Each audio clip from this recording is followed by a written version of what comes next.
Hi welcome back. আমি আজি কথা পাতিম এটা অতি গুৰুত্বপূৰ্ণ স্বাস্থ্য সম্পৰ্কীয় বিষয়ৰ ওপৰত। বিষয়টো হ'ল এলাৰ্জি। এই এলাৰ্জি কি, এলাৰ্জি কাৰ হয়, কিয় হয় আৰু কেনেকুৱা ধৰণৰ চিকিৎসা পদ্ধতি গ্ৰহণ কৰিলে আপোনালোকে এই এলাৰ্জিৰ পৰা খুব সহজতে উপশম পাব পাৰিব, তাৰ বিষয়ে আপোনালোকক ক'ম। মই ডাক্তৰ হৰি, আপোনালোক সকলোকে ডাক্তৰ হৰিছ ৱেল ফিউচাৰ চেনেললৈ স্বাগতম জনাইছোঁ। এতিয়াও যদি আপোনালোকে ডাক্তৰ হৰিছ ৱেল ফিউচাৰ চেনেলটো ছাবস্ক্ৰাইব কৰা নাই, তেনেহ'লে স্বাস্থ্য সম্পৰ্কীয় গুৰুত্বপূৰ্ণ ভিডিঅ'সমূহ পাই থাকিবৰ কাৰণে চেনেলটো ছাবস্ক্ৰাইব কৰি লওক আৰু লগতে বেল আইকনটো হিট কৰিবলৈ নাপাহৰিব। তেতিয়াহে আপোনালোকে স্বাস্থ্য সম্পৰ্কীয় গুৰুত্বপূৰ্ণ ভিডিঅ'সমূহৰ নটিফিকেশ্যন পাই থাকিবৰ কাৰণে সক্ষম হ'ব।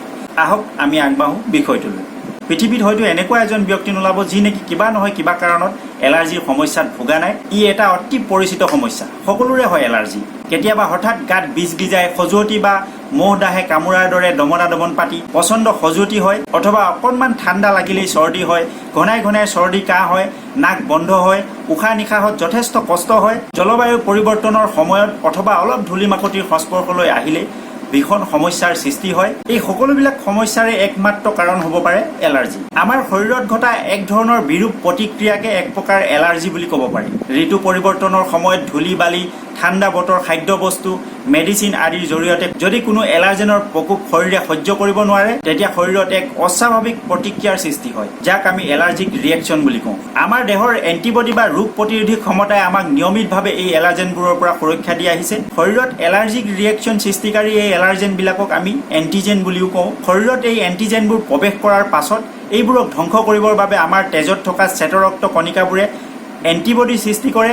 ইয়াৰ কাম হ'ল এণ্টিজেনবোৰক ধ্বংস কৰা। এই এণ্টিবডি আকৌ উৎপন্ন হয় আমাৰ শৰীৰত থকা ইমিউনোগ্লোবুলিন ই নামৰ এক প্ৰটিনজাতীয় পদাৰ্থৰ পৰা। এইখিনিতে এটা কথা কৈ থওঁ, অকল ধূলি বালি অখাদ্যৰ বাবেই যে এই এণ্টিবডি উৎপন্ন হয় তেনে নহয়। কেতিয়াবা শৰীৰত কিছুমান হানি বিঘিনি নঘটোৱা পদাৰ্থকো শৰীৰে এলাৰ্জেন হিচাপে গণ্য কৰি এণ্টিবডি উৎপন্ন কৰে, যেনে কিছুমান প্ৰটিনজাতীয় খাদ্য, কচু, বেঙেনা ইত্যাদি। যিকোনো পদাৰ্থই এলাৰ্জিৰ সৃষ্টি কৰিব পাৰে। ভিন্ন মানুহৰ বাবে এই এলাৰ্জি হোৱা বা এলাৰ্জেনো ভিন্ন ভিন্ন হ'ব পাৰে। সচৰাচৰ আমি দেখি পোৱা এলাৰ্জেনবোৰৰ ভিতৰত ধূলি মাকতি, ফুলৰ ৰেণু, কিছুমান শুং থকা গছ, কিছুমান ঔষধ যেনে আইব্ৰপফেন, ছালফাৰ ডাগ, পেনিচিলিন আদি, কীট পতংগৰ শুং, বৰলৰ শুং, মহৰ কামোৰণি, মৌ আদি, কিছুমান খাদ্য যেনে মিছা মাছ, বেঙেনা, কচু, কণী, কঁঠাল আদি, এইবোৰৰ পৰাও এলাৰ্জেনৰ সৃষ্টি হ'ব পাৰে। ঘৰচীয়া বা পোহনীয়া জীৱ জন্তুৰ নোমৰ পৰাও এলাৰ্জি হ'ব পাৰে। এই সকলোবোৰ কথা নিৰ্ভৰ কৰে ব্যক্তিজনৰ শৰীৰৰ ৰোগ প্ৰতিৰোধী ক্ষমতাৰ ওপৰত। এই এলাৰ্জি কাৰ হ'ব কাৰ নহ'ব এই কথা পূৰ্বানুমান কৰাটো সম্ভৱ নহয়। আমাৰ তেজত থকা এণ্টিবডিয়ে যেতিয়া এটা এলাৰ্জেন চিনাক্ত কৰে আৰু তাক ধ্বংস কৰিবলৈ চেষ্টা কৰে, সেই এণ্টিবডিবিলাকে কিছুমান কেমিকেল বা ৰাসায়নিক পদাৰ্থ ক্ষৰণ কৰে, যাক মেডিয়েটৰ বুলি কোৱা হয়। আমাৰ শৰীৰত মাষ্ট চেল নামৰ এবিধ চেল থাকে, যিবোৰ এলাৰ্জিক ৰিয়েকশ্যনৰ সময়ত উত্তেজিত হয় আৰু এই চেলবোৰৰ পৰা এণ্টিবডি নিৰ্গত হয়। আমাৰ দেহৰ ছাল, খাদ্যনলী আৰু শ্বাসতন্ত্ৰত এই চেলবোৰ বেছিকৈ থাকে। সেইকাৰণে এলাৰ্জিক ৰিয়েকশ্যন এই অংগসমূহত বেছিকৈ হোৱা দেখা যায়।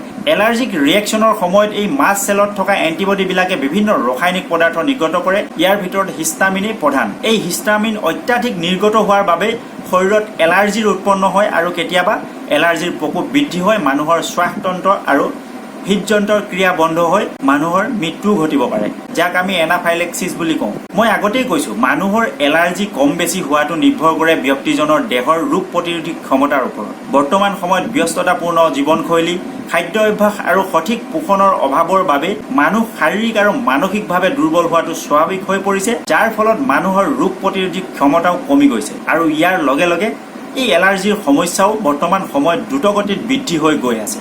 এটা কথা মন কৰিবলগীয়া যে যেতিয়া এজন মানুহৰ ডাঙৰ বেমাৰ হৈ দুৰ্বল হৈ পৰে, তেতিয়া মানুহজন খুব খিংখিঙীয়া স্বভাৱৰ হয় আৰু সৰু সৰু কথাতে অধিক খং উঠে। ঠিক তেনেদৰে শৰীৰত ৰোগ প্ৰতিৰোধী ক্ষমতা কমি গ'লে শৰীৰৰ অংগ পতংগবোৰ সংবেদনশীল হৈ পৰে আৰু সৰু সৰু কিছুমান কাৰক যেনে ধূলি, ধোঁৱা, বতৰ পৰিৱৰ্তন, ঠাণ্ডা বতাহ, ঠাণ্ডা পানী, ঠাণ্ডা খাদ্য গ্ৰহণ আদিৰ দ্বাৰাও শৰীৰত বিৰূপ প্ৰতিক্ৰিয়াৰ সৃষ্টি হয় আৰু অতি সংবেদনশীল হৈ পৰে, যাক আমি হাইপাৰ চেঞ্চিটিভিটি ৰিয়েকশ্যন বা এলাৰ্জিক ৰিয়েকশ্যন বুলি কওঁ। এতিয়া আহোঁ এই এলাৰ্জিৰ লক্ষণলৈ। এই এলাৰ্জি হ'লে এজন ব্যক্তিৰ গাত কেনেকুৱা ধৰণৰ লক্ষণ প্ৰকাশ পাব পাৰে। এলাৰ্জি যদি ছালত হয়, তেনেহ'লে ছালত বীজ বিজোৱা, ৰঙা পৰা, খজুৱতি হোৱা, ফুলি উঠা, পানী জ্বলাৰ দৰে হোৱা ইত্যাদি লক্ষণ প্ৰকাশ পাব পাৰে। যদি এলাৰ্জি মুখমণ্ডলত হয়, তেনেহ'লে মুখমণ্ডল, ডিঙি, চকুৰ পতা ফুলি উঠা, জিভা ফুলি উঠা বা উখহি উঠা, মাত ভাঙি যোৱা, মূৰৰ বিষ হোৱা আদি লক্ষণ দেখা দিব পাৰে। আৰু নাকত হ'লে নাকৰ ফুটা বন্ধ হৈ যোৱা, নাকৰ পৰা পানী ওলোৱা, উশাহ লোৱাত কষ্ট হোৱা, নাক আৰু ডিঙিৰ পৰা ডাঠ বিজলুৱা পদাৰ্থ ওলোৱা আদি লক্ষণ প্ৰকাশ পাব পাৰে। চকুত হ'লে চকুৰ ৰঙা পৰা, চকুত খজুৱতি হোৱা, চকুৰ পতা ফুলি উঠা আদি লক্ষণ প্ৰকাশ পাব পাৰে। এই এলাৰ্জি যদি পেটত হয়, পাকস্থলীত হয়, তেনেহ'লে পেটৰ বিষ হ'ব পাৰে, বমি বমি ভাৱ হ'ব পাৰে বা বমি হ'ব পাৰে, ডায়েৰিয়া হ'ব পাৰে, তেজযুক্ত ডায়েৰিয়া ইত্যাদি হ'ব পাৰে। যদি এই এলাৰ্জি হাওঁফাওত হয়, তেনেহ'লে হাওঁফাওৰ পৰা সু সু শব্দ হোৱা, দীঘল দীঘল উশাহ লোৱা বা উশাহ চুটি চুটি হৈ যোৱা বা শ্বাসকষ্ট হোৱা আদি সমস্যা হ'ব পাৰে। অন্যান্য লক্ষণসমূহৰ ভিতৰত ভাগৰুৱা বা এলাহ অনুভৱ কৰা, মূৰ অচন্দাই কৰা বা মূৰ পাতল লগা, অজ্ঞান হৈ পৰা, গোটেই শৰীৰত ৰঙা চকলা চকল দাগ হোৱা, লগতে খজুৱতি হোৱা আদি লক্ষণ হ'ব পাৰে। এই এলাৰ্জি এলাৰ্জেনৰ প্ৰকাৰ আৰু মানুহৰ ৰোগ প্ৰতিৰোধী ক্ষমতা অনুযায়ী লক্ষণসমূহ ভিন্ন ভিন্ন হয়। উপৰোক্ত লক্ষণসমূহৰ যিকোনো লক্ষণ দেখা দিলে আপোনালোকে পলম নকৰি অভিজ্ঞ চিকিৎসকৰ পৰামৰ্শ গ্ৰহণ কৰিব, কাৰণ এলাৰ্জিক ৰিয়েকশ্যন খুব কম সময়ৰ ভিতৰতে ভয়ানক ৰূপ ল'ব পাৰে আৰু ই মানুহৰ মৃত্যু ঘটাব পাৰে। এতিয়া আহোঁ এই এলাৰ্জিৰ পৰা হোৱা জটিলতাৰ বিষয়ে। এই এলাৰ্জিৰ ফলত মানুহৰ শৰীৰৰ বিভিন্ন অংগ বা অংশ আক্ৰান্ত হ'ব পাৰে। যদি নাকৰ স্লেমাত আক্ৰান্ত হয়, তেনেহ'লে তাৰ পৰা এলাৰ্জিক ৰাইনাইটিছ বা সহজ ভাষাত চৰ্দি বা পানী লগা হ'ব পাৰে। এই নাকৰ পৰা যদি অলপ ভিতৰলৈ যায়, তেনেহ'লে নছ'ফেৰিংছ আক্ৰান্ত হ'লে এডেনইড প্ৰভাৱিত হ'ব পাৰে। অৰ'ফেৰিংছ আক্ৰান্ত হৈ টনচিলাইটিছৰ সমস্যা সৃষ্টি কৰিব পাৰে। মুখমণ্ডলৰ চাইনাছ আক্ৰান্ত কৰি চাইনচাইটিছ সৃষ্টি কৰিব পাৰে। লগতে মূৰৰ ফালে আক্ৰান্ত কৰি মাইগ্ৰেন মূৰৰ বিষ সৃষ্টি কৰিব পাৰে। ই আমাৰ চুলি সৰা সমস্যা বা চুলিৰ অকাল পক্ৰতাৰ সমস্যাৰো কাৰক হ'ব পাৰে। এই এলাৰ্জি যদি শ্বাসনলীৰ তলৰ অংশত গুচি যায়, তাৰ পৰা ব্ৰংকিয়েল এজমা বা হাঁপানি হোৱাৰ সম্ভাৱনা থাকে। যদিও উল্লেখ কৰা বেমাৰবোৰৰ নাম আৰু লক্ষণ ভিন্ন ভিন্ন হয়, ইয়াৰ কিন্তু কাৰণ এটাই হ'ল, সেই কাৰণটোৱে হ'ল এলাৰ্জি। এতিয়া আহোঁ এই এলাৰ্জি চিহ্নিত কৰা পৰীক্ষালৈ। কেনেকুৱা ধৰণৰ পৰীক্ষা কৰিলে এই এলাৰ্জি চিহ্নিত কৰিব পৰা যায়? তেজৰ সম্পূৰ্ণ কোষৰ সংখ্যা নিৰ্ণয়, যাক আমি কমপ্লিট ব্লাড কাউণ্ট বুলি কওঁ। এইটো পৰীক্ষাত তেজৰ ইচিনোফিল নামৰ কোষৰ সংখ্যা বেছিকৈ ওলাব পাৰে, আৰু যদি এই কোষৰ সংখ্যা বেছিকৈ ওলায়, তেনেহ'লে আমি এলাৰ্জি হোৱা বুলি গম পাব পাৰোঁ। কিছুমান ইনজেকশ্যন লগোৱাৰ আগতো ছালৰ পৰীক্ষা কৰিবলৈ দিয়া হয়, আৰু এই পৰীক্ষাৰ দ্বাৰাও এলাৰ্জিক ৰিয়েকশ্যন চাব পৰা যায়, জানিব পৰা যায়। এতিয়া আহোঁ এলাৰ্জি প্ৰতিৰোধ। এই এলাৰ্জি কেনেদৰে প্ৰতিৰোধ কৰিব পাৰে? যিবোৰ কাৰকৰ পৰা এলাৰ্জি হয়, এই কাৰকবোৰৰ পৰা আঁতৰি থকাটোৱেই হ'ল এলাৰ্জিৰ একমাত্ৰ প্ৰতিৰোধ।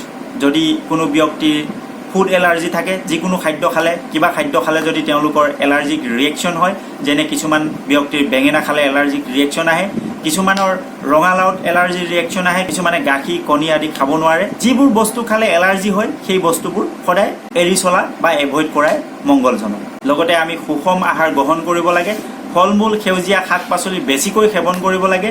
ধূলি মাকতি আদি থকা ঠাইত যাব নালাগে। গ'লেও মাস্ক ব্যৱহাৰ কৰিব লাগে, যাতে আমি উশাহ নিশাহৰ জৰিয়তে এই এলাৰ্জেনবোৰ আমাৰ শৰীৰত প্ৰৱেশ কৰিব নোৱাৰে। এতিয়া আহোঁ চিকিৎসালয়। আধুনিক চিকিৎসা ব্যৱস্থাত এণ্টিহিষ্টেমিক, ষ্টেৰইড ইত্যাদি ব্যৱহাৰ কৰা হয় এই এলাৰ্জি দমন কৰিবৰ কাৰণে। ভয়াৱহ এলাৰ্জিক ৰিয়েকশ্যনৰ ক্ষেত্ৰত এপিনেফ্ৰিন নামৰ ঔষধ ইনজেকশ্যন ব্যৱহাৰ কৰা হয়। ইয়াৰ উপৰিও এলাৰ্জিৰ ফলত হোৱা বিভিন্ন লক্ষণ বা জটিলতাৰ বাবে এই লক্ষণ বা জটিলতা অনুযায়ী বিভিন্ন ধৰণৰ চিকিৎসা আগবঢ়োৱা হয়।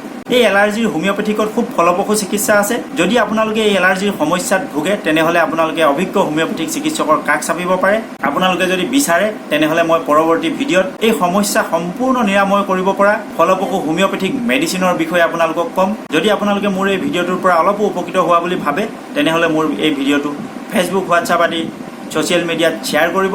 আপোনালোকক স্বাস্থ্য সম্পৰ্কে সজাগ আৰু সচেতন কৰি সুস্বাস্থ্য অধিকাৰ কৰাটোৱে আমাৰ প্ৰধান লক্ষ্য আৰু উদ্দেশ্য। আশা কৰোঁ আমাৰ লক্ষ্য আৰু উদ্দেশ্যত সফল হোৱাত নিশ্চয় আপোনালোকে সহায়ৰ হাত আগবঢ়াব। আজিলৈ আহোঁ, পৰৱৰ্তী ভিডিঅ'ত পুনৰ লগ পাম। ধন্যবাদ।